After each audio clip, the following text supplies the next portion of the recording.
Rosalinda. Imposibleng buhay pa siya. Pero ganun pa man, yung boses, pati yung mga mata niya. Magkakilala na ba tayo? Baka nga, anong pangalan mo? Paloma. Hindi yun pwede. Wala na siya. Patay na siya. Ay, nababaliw na ako kung ano-ano nang iniisip ko. Hindi ko naiisipin pa si Rosalinda. Patay na siya. Patay na siya ngayon! Te tengo a mi lado y vuelo por el aire y te miro y no lo puedo creer. Es que estoy atrapada entre la luna y los mares y no sé qué hacer. Tama na muna para sa araw na to. Hintayin ka namin bukas. Sa linggo na ang debut niya, di ba? Oo, sa linggo na. May oras pa naman. Kita tayo bukas. Bukas na lang ulit. Bukas na lang ulit. Anong pakiramdam mo sa bago mong apartment? Ayos naman. Pero, syempre, kailangan ko pa rin masanay. Hindi mo ako miss?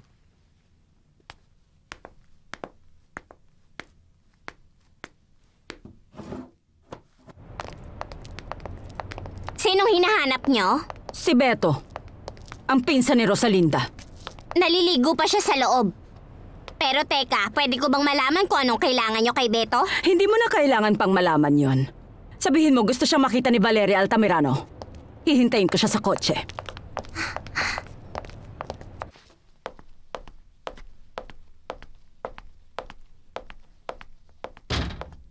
Hindi ka pa rin ba nakabihis? Ayos na, Aling Zoila. Pumasok ka na. May naghahanap sa'yo. Sino? Walang iba kundi ang nag-iisang si Valeria Altamirano. Wala pa akong oras para mamiss ka. Kakalipat ko lang kaninang umaga tapos nandito ko ulit para mag-ensayo. Kung ganun, mamayang gabi, mamimiss mo ako? Hindi. Dahil pupunta ka mamaya. Hindi mo pa ako iniimbita. Iniimbita na kita ngayon. Sana wag mo ako salubungin na may magandang tugtog, magandang ilaw at alak. Hindi kasi ako kasing lakas mo.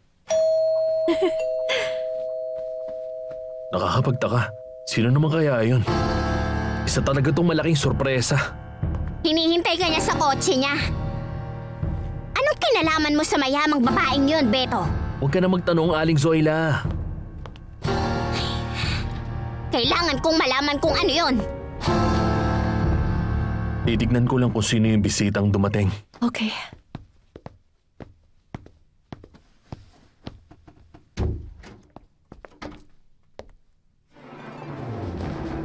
Magandang hapon.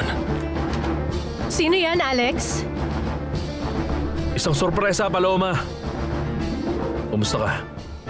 Ayos lang. Pasensya na sa istorbo. Pasok ka. Salamat.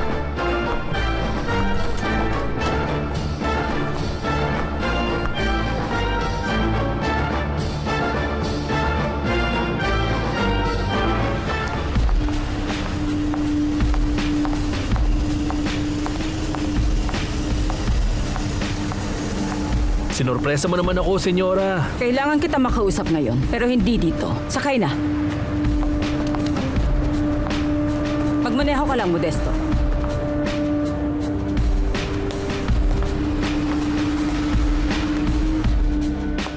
Napaisip ako dahil sa pagbisita ni Fedra dito, Alfredo.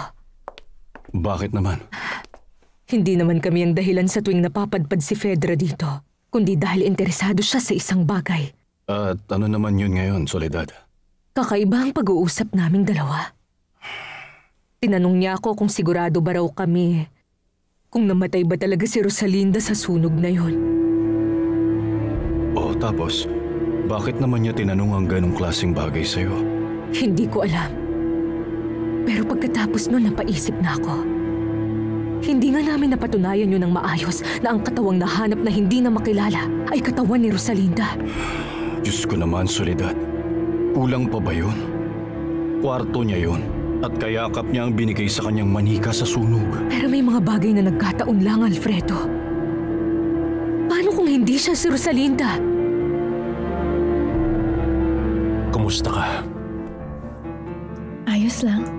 Sinabi ni Paloma na nagkita raw kayo ng hindi inaasahan. Oo.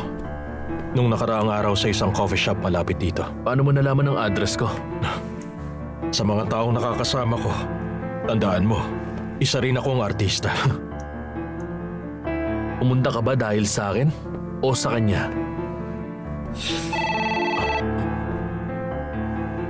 Excuse me, may tumatawag. Hello? Oo, ako nga. Sabihin mo sa akin. Oo, sige. Ikaw ang pinunta ko, Paloma. Wala akong ibang gusto. Dalhan mo na lang ako ng kape dito, Miss Ganda. Sige na, magsalita ka na, senyora. Anong gusto mong sabihin sa akin? Gusto ko magkaroon tayo ng kasunduan. Magkano ang kailangan mo para iwan si Abril? Hindi, Soledad. Ang isang kalokohan yan. Si Rosalinda yon. Siya talaga yon kahit na masakit man. Tayo pa nga ang nakiusap na huwag nang galawin ang bangkay niya ng mga oras na yun. Dahil alam naman natin kung paano siya namatay. Nirespeto nila ang sakit na nararamdaman natin at hinayaan nila tayong ilipin siya. Tama na! Tama na! Kita mo na. Ayoko sana masabi ang mga bagay na masakit sa'yo. Pero kasi hindi ko na gusto ang mga iniisip mo. Tama ka. Wala ngang isa-isa ito. Huwag na natin itong pag-usapan simula ngayon. Hindi, Soledad. Nagpapahinga na ngayon si Rosalinda. Tuloy lang ang buhay at lumimot. Si Fernando Jose magpapakasal ulit. At kahit tayong dalawa sa tamang panahon, unti-unti rin tayong makakahanap ng ginhawa sa lungkot natin ngayon.